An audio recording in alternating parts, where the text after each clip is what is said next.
Welcome back to Proxy, everybody, and today we're going to be taking a look at our community contest results. So last month, I posted a contest seeing who could come up with the coolest design for a new Wraith unit. And over the last month, I got over 30 submissions of really cool Wraith ideas from the community. And I have to say, a lot of the ideas were absolutely fantastic. And it took me a while to sift through all of them, but I finally was able to narrow them down to the top 5. I did a community poll with you guys, and the results are going to be analyzed in this video. So without further ado, let us go ahead and dive right into the community contest results on custom Wraith units. But first, a quick overview of what we're going to be looking at in today's video. We're going to be doing a quick rundown of what the contest was and the rules. We're going to be taking a look and analysis of the top 5 submissions that the community voted on. And lastly, what I hope we achieve with these contests for the community. Okay, so basically, this is what the contest was. It was a friendly competition in which I asked you guys, the Eldar community, to come together and submit new ideas for different Wraith units within the context of the current edition, so 10th edition. The rules of the contest were that it must be a Ghost Warrior unit, aka a Wraith unit. It must be YouTube appropriate, obviously, and it also must include the points, stats, weapons, and special rules if applicable. And with these guidelines, I got some really cool stuff from you guys, and I'm really happy to say that we had a good turnout this time. So without further ado, let us go ahead and take a look at the top 5 units that you guys came up with. All right, so in 5th place with 7% of the vote, we have the Wraith Mammoth.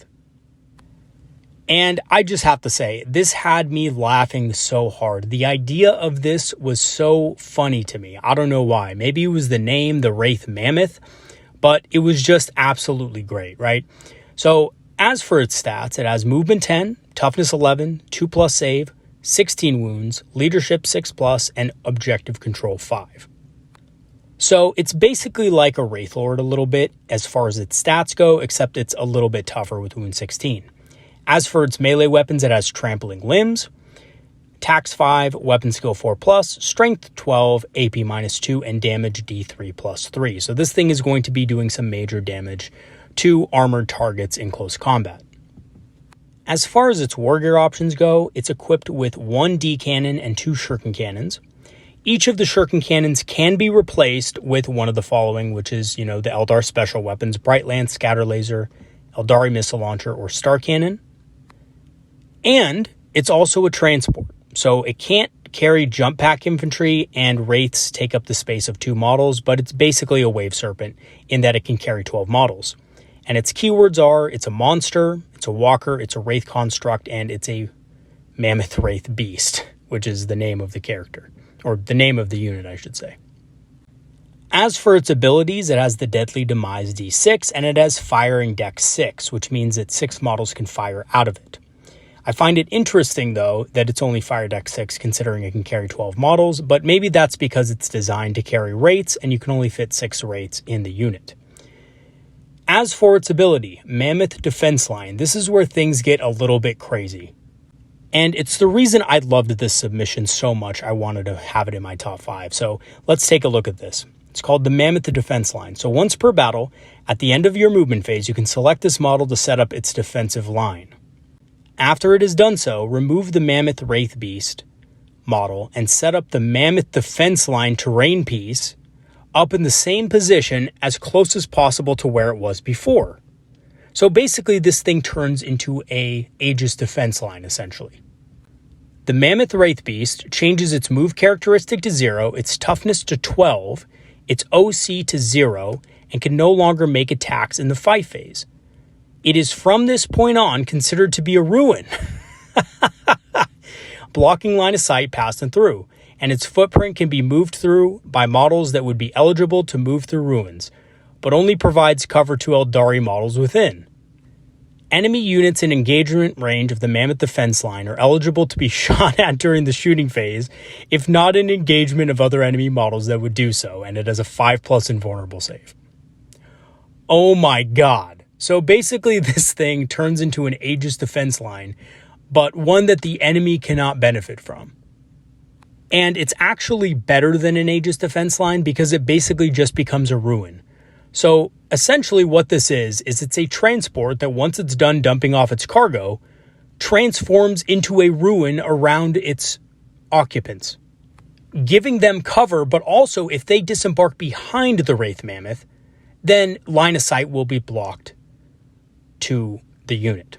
So this could be a good or a bad thing. I don't think these guys can actually shoot through it, right? It does block line of sight just like a ruin, although only Eldar models can benefit from the cover within it. So there's some interesting things you can do with the Wraith Mammoth.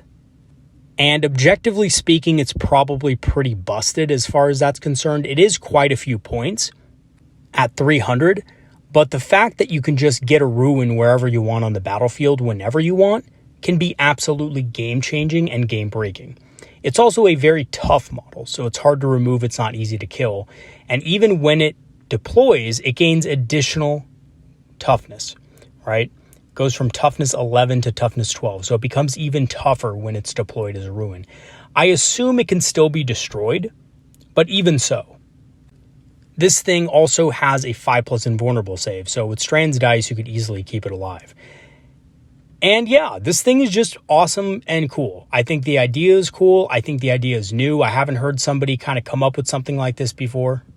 And also just check out the lore that this submission has. So after the many battles that the proud Eldari race have endured, many of the Wraith constructs that see war are destroyed and the souls of those Eldar are lost to the warp. So I would interject really quick and say that if the Eldar win, the Spirit Stones are recovered. But yeah, obviously if they lose, Forces of Chaos get them, what have you, then they're pretty much lost. Which is pretty much for an Eldar, a fate worse than death. Okay, so after enough battles, the Wraithbone is gathered by the Bone Singers and Spirit Seers and woven together into large masses of being.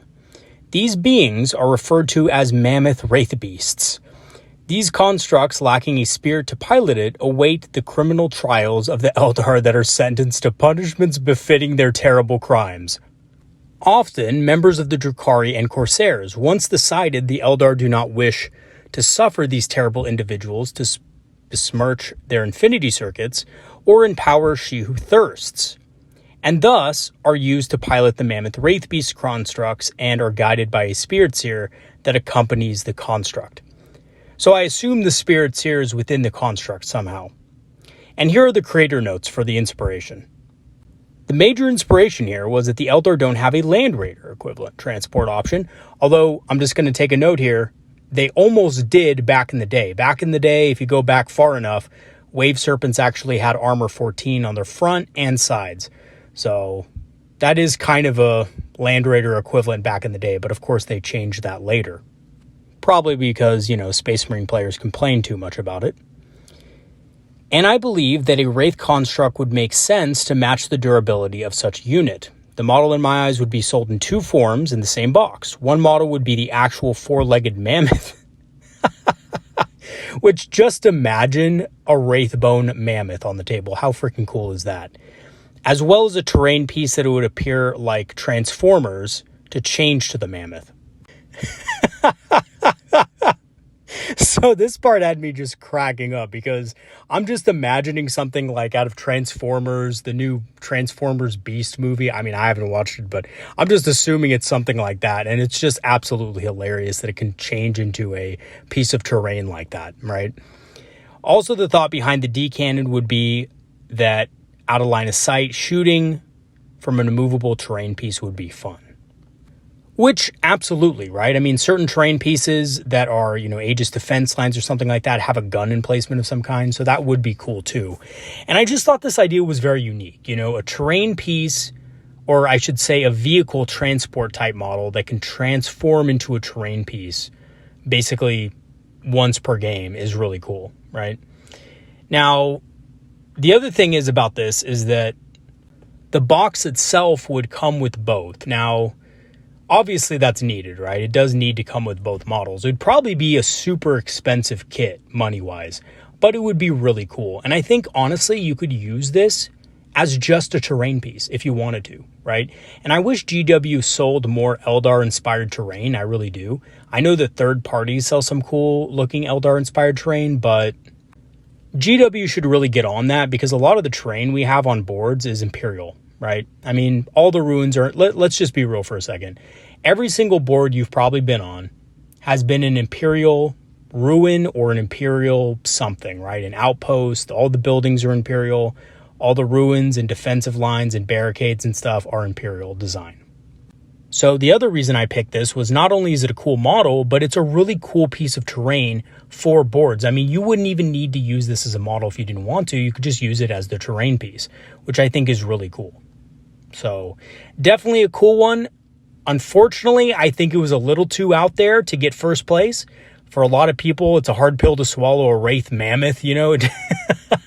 It's just a little bit insane, but it's awesome. And I definitely thought it deserved a shot at number 1. And personally, my favorite among these choices because it's just so wacky and so cool. Okay, coming in at 4th place with 16% of the vote are Wraith Scales.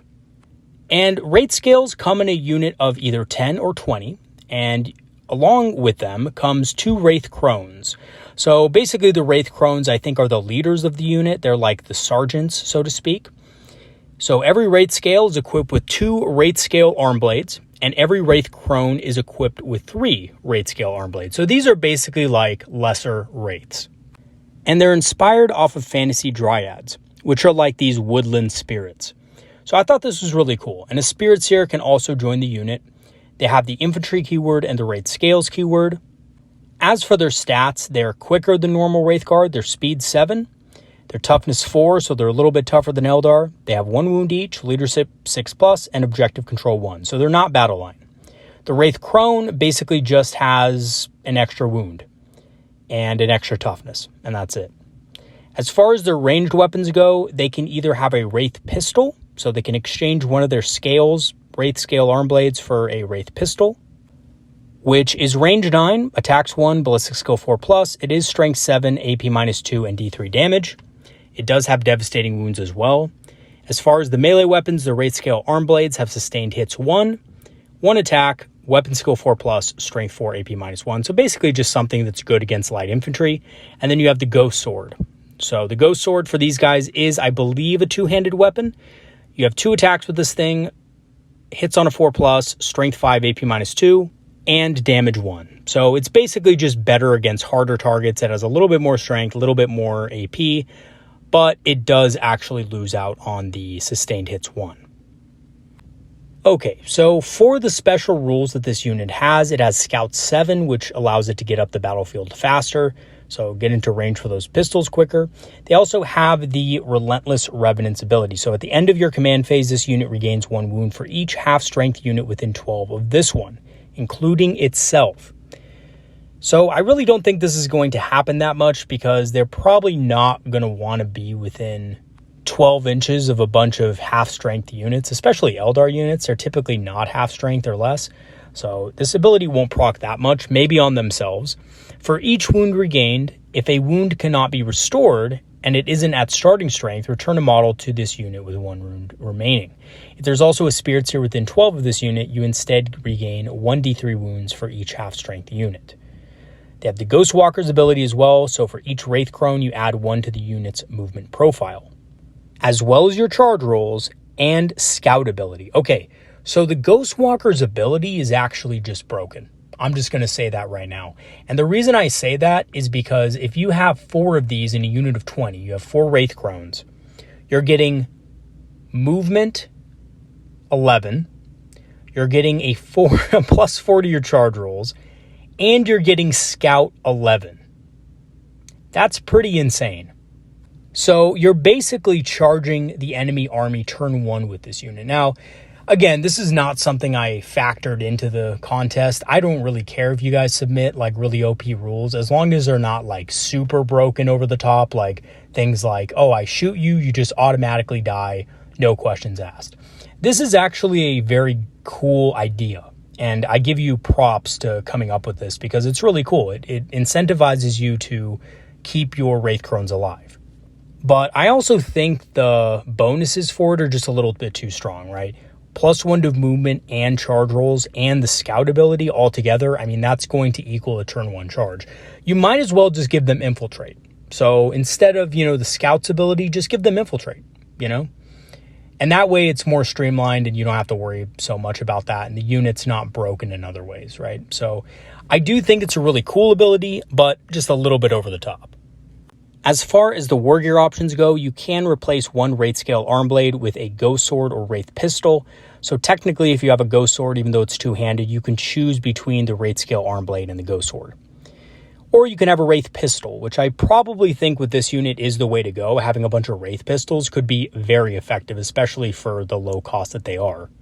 Which I believe is only 140 points for 10 and 280 for 20 of them. So just imagine 20 Wraith Pistols going into something. Even if you hit on 4s, if you're led by a Spirit Seer that's +1 to hit, you could guide the unit. Range 9 isn't great, but it's better than a fusion pistol, so it can definitely get into range pretty easily, and all those devastating wounds would be absolutely massive. So I think the Wraith Pistol is the way to go with these guys. Wraith Pistol and maybe an Arm Blade. And then the Wraith Crones can replace one of their Arm Blades with a Ghost Sword or with 2 Wraith Pistols or 2 Scale Arm Blades. So that means you can have a couple of the models in this unit, up to 4 in a unit of 20 with dual Wraith Pistols. And that's insane, guys. I mean, I know that's, I know these guys aren't that tough and they're pretty easy to kill based on just their stats, but that's still absolutely insane that they are able to just shoot that many Wraith Pistol shots. So as for their war gear abilities, the Wraith Scale Arm Blades not only have a melee profile, but they do give a 6+ invulnerable save. If you have 2 of them, the invulnerable save is replaced with a 5+ invulnerable save, and all of its weapons gain twin linked. This is good, especially if you're going after light infantry, so you're basically getting sustained hits and you're rerolling all your wounds. That's not bad. And if it has 3 Wraith Scale Arm Blades, you get a 4+ invulnerable save and you gain an additional wound. So basically the only models that can take that, though, are the Wraith Crones, so they'll be a little bit tougher. Again, though, I think the best way to run these guys is just all pistols, right? Just go all devastating wound, massive devastating wound capabilities, and just go with that. As for their fluff text, I'm going to go ahead and read it to you guys. It's pretty cool. I thought this was a really cool idea. I've always loved the Wood Elves from Warhammer Fantasy, even though I was originally a Dwarf player, of course. And like the Dwarves, and of course, Wood Elves and Dwarves don't get along in the lore. I did always like the forest spirits. So I always liked the Dryrads and the Treekin and the, Treemen and stuff like that. I always thought they were the coolest part of a Wood Elf army. So these are animated for battle. And Wraith Scales are essentially a reused suit of mesh armor filled with a Wraith skeleton. And it's reclaimed from battle or discarded by its owner if the owner seeks another path. So as such, no Eldar soul is present, only the imprint of its past feats in battle. Armed with bladed shields, ghost swords, or devastating Wraith pistols, these minor revenants are the revenge of the many.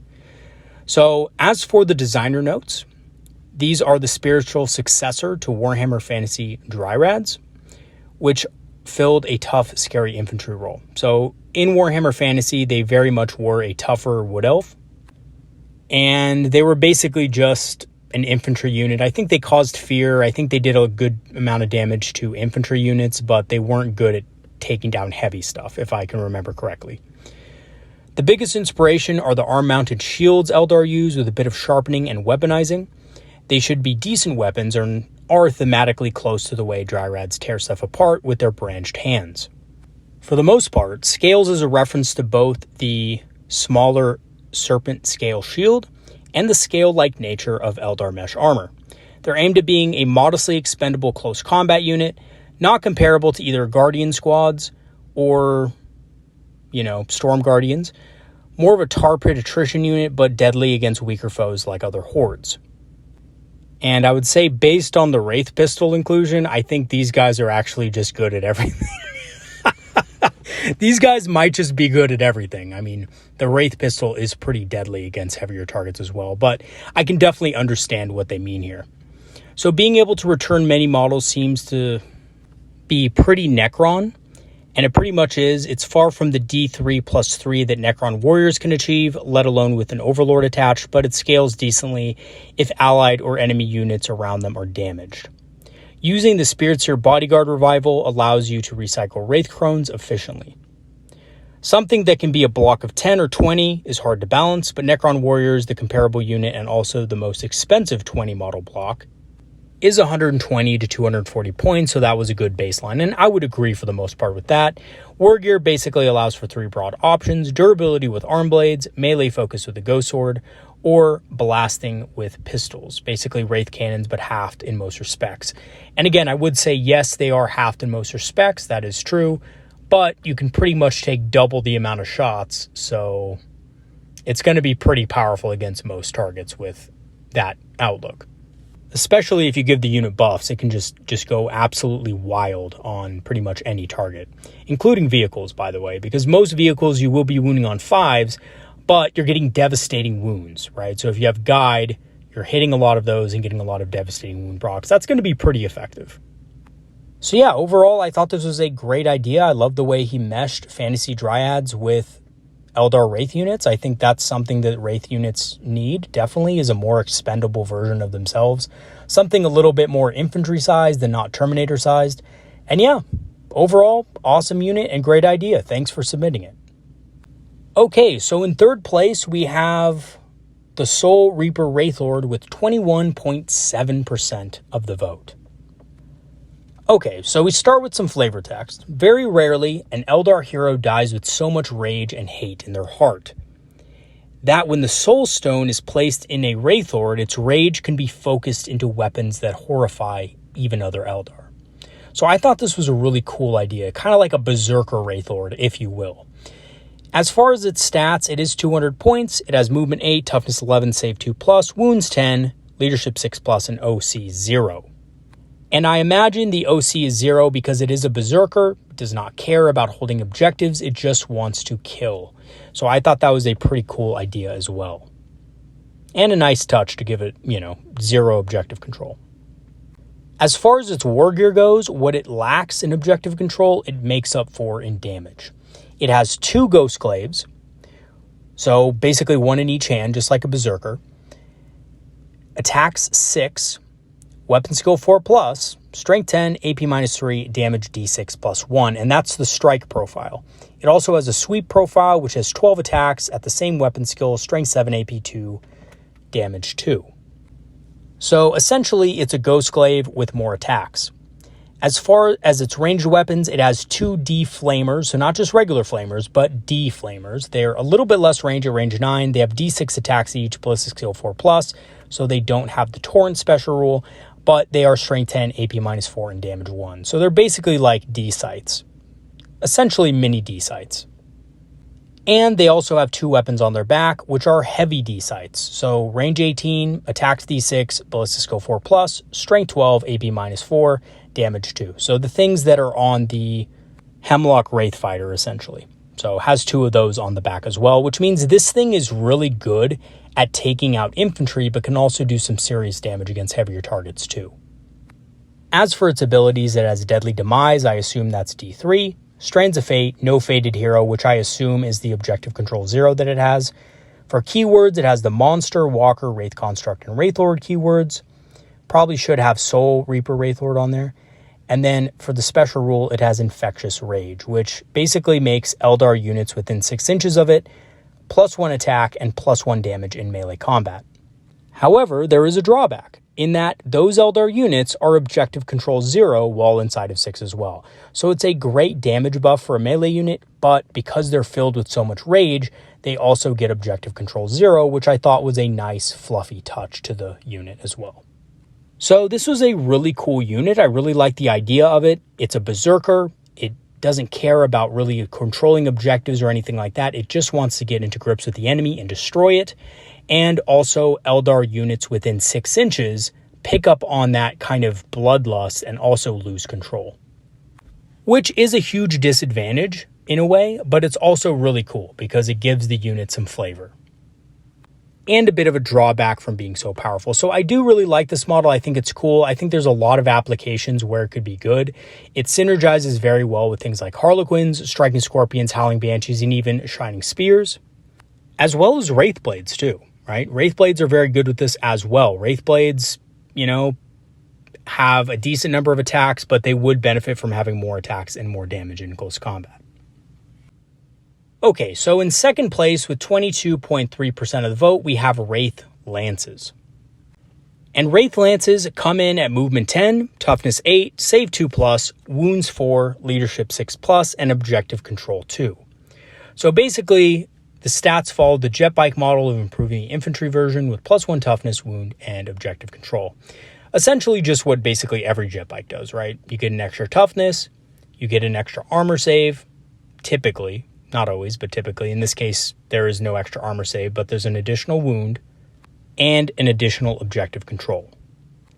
As for their weapons, they have the Ghost Lance, which is an assault weapon for range 6, attacks 1, ballistic skill 4+, strength 6, AP -2, damage 2. Essentially, this is like a laser lance. They also come with fusion pistols, which are basically the same as the regular fusion pistols you can take on Harlequins and things like this. And for their melee, they have the Ghost Lance. It does have the Lance special rule at 3 attacks, weapon skill 4+, strength 5, AP -2, damage 2. So it's just a slightly stronger version of the laser lance. As for their abilities, they do have Strands of Fate, and this is really where the unit comes into play, I think, because they have the ability Wraith Shock. A unit charged by this unit loses the Fight's First ability. So that means this unit is great at running down targets that would normally strike before you do. They also have the Armored Cavalry rule. While attached to this unit, a character model moves 10 inches and cannot have attacks from precision weapons allocated to it. And I believe that's a pretty good ability, but only the Spirit Seer can actually be attached, but it is a good way of protecting the Spirit Seer from precision weapons. As far as their War Gear goes, they have a Force Shield, which has a 4+ invul save built in. They are Wraith constructs. They have the Wraith Lances keyword. They should also have the Mounted keyword as well. As far as their War Gear options go, all of them have a fusion pistol and a Ghost Lance, but you can replace their fusion pistol with the Force Shield, which you probably should do in most cases. The unit composition is 3 to 6 Wraith Lances. Every model is equipped with a Ghost Lance and fusion pistol. They have the Spirit Bond ability, which means if a Spirit Seer model from your army with the leader ability can be attached to Wraith Blades, it can also be attached to this unit instead. 3 models costs 150 points, and 6 models costs 300, which is the same price as a Warlock Skyrunner Conclave. And I would actually argue that these guys are much better than Warlocks on Jetbike because they're just absolutely brutal in close combat and are very tough. Okay, so for the fluff of this unit, they are Centaur-like Wraith constructs developed by Craftworld Iyanden out of their need to replace the abundant Jetbikes with other Craftworlds in battle. So while somewhat slower than Wind Riders, Wraith Lances make up for it with their toughness and their ability to protect a Spirit Seer. They have a fast attack roll. Wraith Lances are slower and tougher than Wind Riders, and like Shining Spears, they have access to some range but specialize in melee, particularly in charging enemy units. So yeah, I thought this was a really cool submission as well. I liked the idea because I thought it would be cool to have a fast-moving Wraith unit that's like kind of like a jet bike, but maybe a little bit slower, harder hitting, and tougher. And that kind of fills another gap in the Wraith army. You know, you have your Wraith Guard, which are your main line infantry. You have your scouting elements, which would be, you know, the Wraith scales and things like that. You have your supporting pieces like the Soul Reaper Wraith Lord. And of course, you have your faster elements like Wraith Lances. So definitely an excellent Wraith unit. I thought this unit was really unique, and I really liked it a lot, especially the fact that they're like Centaurs and not just like, you know, Wraith Guard on jet bikes. I thought that was really cool as well, and a nice touch that makes them a little bit different. Okay, so now the moment we have all been waiting for, the winner of the contest and the one that got the most votes is, of course, with 33% of the vote, the Wraith Reaper. So not only does this thing just sound cool, but it is actually really awesome. Its special rules are really precise. It's kind of like a Wraith Assassin in a way. So it has movement 8, toughness 10, save 2+, wounds 8, leadership 6+, and objective control 3. It has a 4+ invulnerable save if it wears a scatter shield. For its ranged weapons, it has the Wraith Reaper, which is a 12-inch, attacks 1, ballistic skill 4+, strength 14, AP -4, D6, devastating wounds weapon. So it's basically a shorter ranged D-cannon in a lot of ways. It has a D-claw as well, which is also range 8. It has D6 attacks, ballistic skill 4+, strength 9, AP -4, and damage 1 with the devastating wounds and blast special rules. As far as its melee weapon, it has the Wraith Lance, which is a lance weapon with the anti-rule and devastating wounds rule. It has 2 profiles, a strike and a sweep. The strike has attacks 4, weapon skill 4+, strength 11, AP -3, damage D6 +1, and it is anti-vehicle 4+. So it's better against big stuff, and the sweep is better against small stuff. So it has attacks 10, strength 6, AP -2, damage 2, and anti-infantry 4+. It also has the Wraith Hands, which are just an inferior version, attacks 5, weapon skill 4+, I assume, strength 6, AP 2, and damage 2. As far as its abilities go, it has a Deep Strike ability, which allows it to kind of go wherever it wants in the battlefield, which is pretty rare for a Wraith construct. It also has the Stealth special rule to make it harder to hit.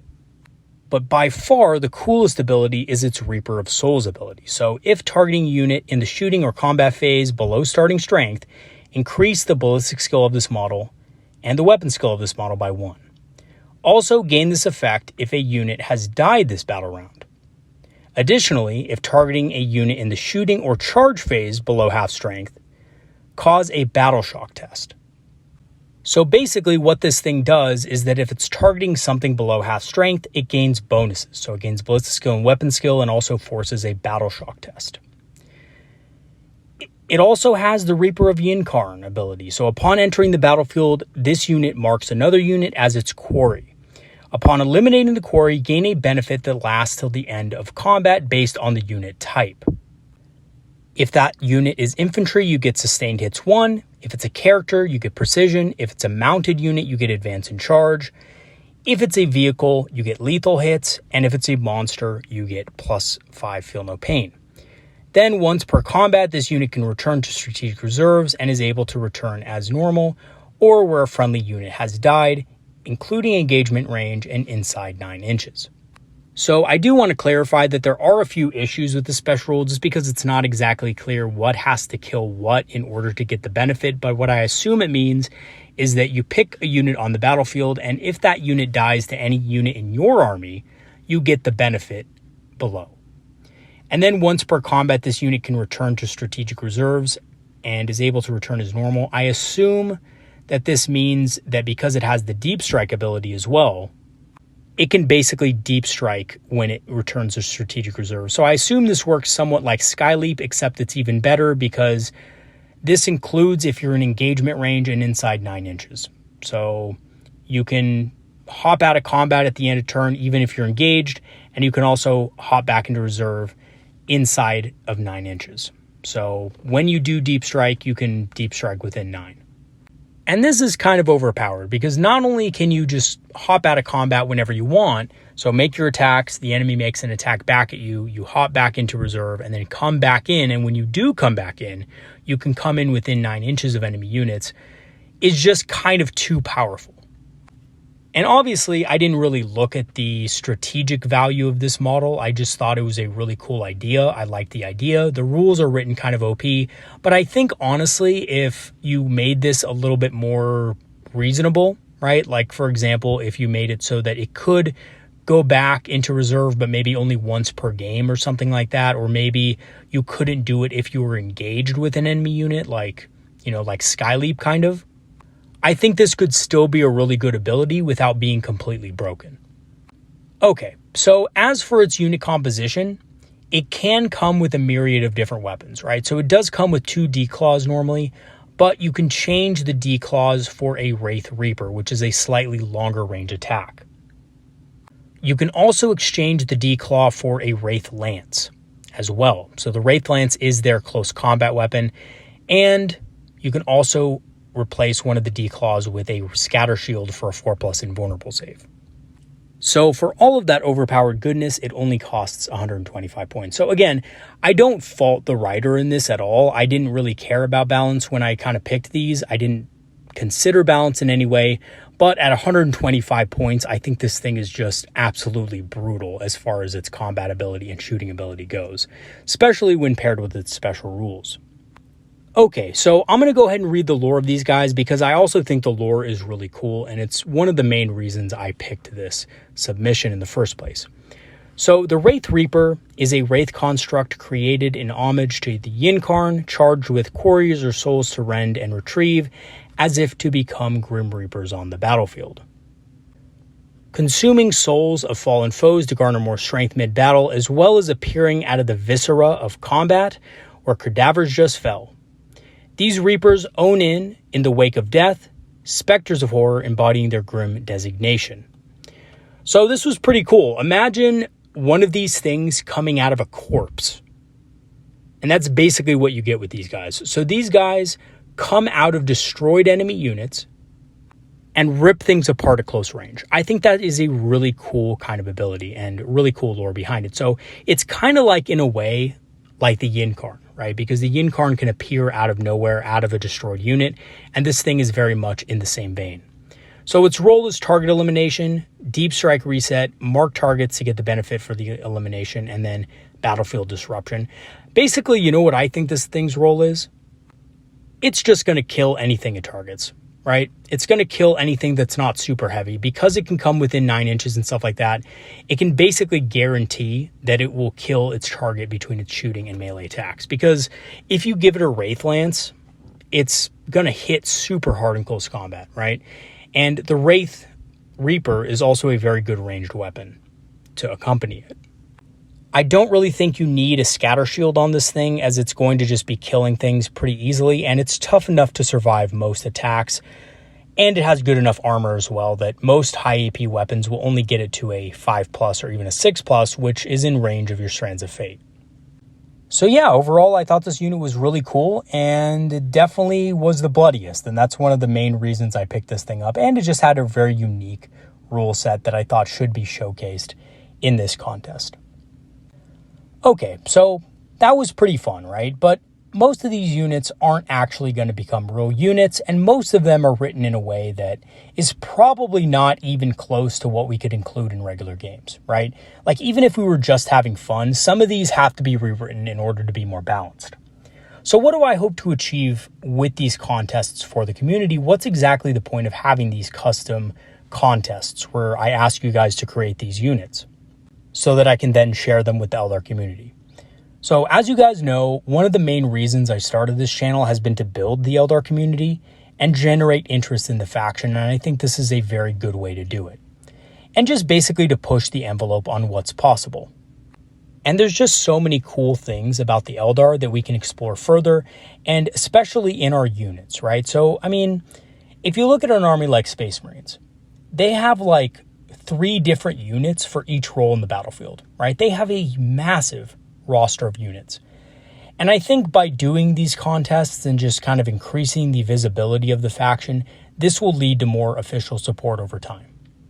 And our faction really does need more official support. You know, Eldar kind of get the shit end of the stick most of the time. I know that's kind of rich coming from somebody who plays Eldar right now, considering they're pretty powerful. They're one of the top factions in the game. But, you know, rules aside, because rules are something that can come and go, models and units and the amount of attention the Eldar get is vastly lower than what other factions get in the game. We have models from 1990 and earlier that still have not been updated, right? I mean, look at our Warp Spiders and Swooping Hawks. Those have been around forever. Especially the Warp Spiders are one of the actual oldest models in our codex. So yeah, we don't have a lot of support from GW typically, and when we do get the support, we get a very minimal amount. We get a couple new units, a couple new kits that GW needed to do because it was costing them money to basically produce. And that's pretty much it. That's all we get. You know, I know there are rumors of a new Striking Scorpions kit that's going to come out in a kill team within the next year, but even so, that's only one Eldar unit that's going to be updated, right? We're going to have to wait years for more updates. We're probably going to have to wait until the next codex for new model kits, if not longer. So by doing these contests, what I hope to achieve is A, more interest in the faction, and B, more visibility and engagement so that we can, in fact, push the envelope on new stuff for the Craftworld Eldar. Okay, so in conclusion, that was a really fun contest. Honestly, I had a lot of fun looking through all the submissions. It was awesome to see. And it was really hard picking the top 5. It really was. It took me a couple of hours just looking through submissions thinking, okay, which one is the best? And it was close. All of them were good in their own ways, but it came down to the wire. And it basically, I'm just going to be honest with you guys, it came down to what I thought was the most interesting, the most unique or bizarre. And it was a really cool thing. There were several submissions that were just really good, but just barely didn't make it. There was a Warlock weapon platform that I thought was really cool. It was like a Wraith Warlock platform. That was awesome. And there was a couple of other ones that were really awesome as well. But unfortunately, I had to limit myself to the top 5. However, I do hope to do another one of these soon. And if you like these community contests, let me know in the comments about your ideas for future content. I would love to do something like Corsairs or something like Outcasts for you guys in the future. So if you are interested in this kind of stuff, please do let me know, and I will try to get together another contest within the next month or so. All right, everybody, that's going to be it for today's video. Thanks for watching. Thank you to all my patrons and supporters who have helped the channel over the last months.